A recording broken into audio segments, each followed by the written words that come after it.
பைத்தியக்கார தம்பி. அந்த ஷரிங்கன் மூலமா உன்னால எவ்வளவு தூரத்துக்கு பார்க்க முடியும்?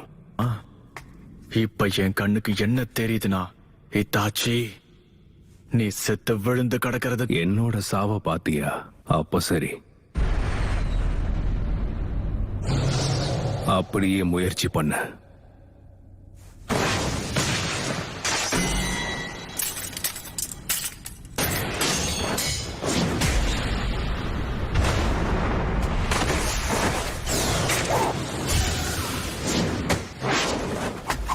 சிடோரி,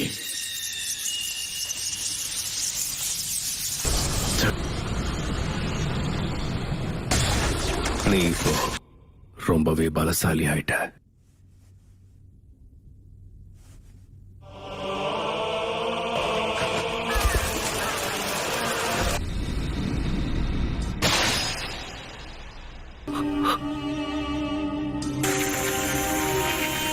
என்னது ஞாபகம் இருக்கா? நீ அதை செயல்படுத்த ஆரம்பி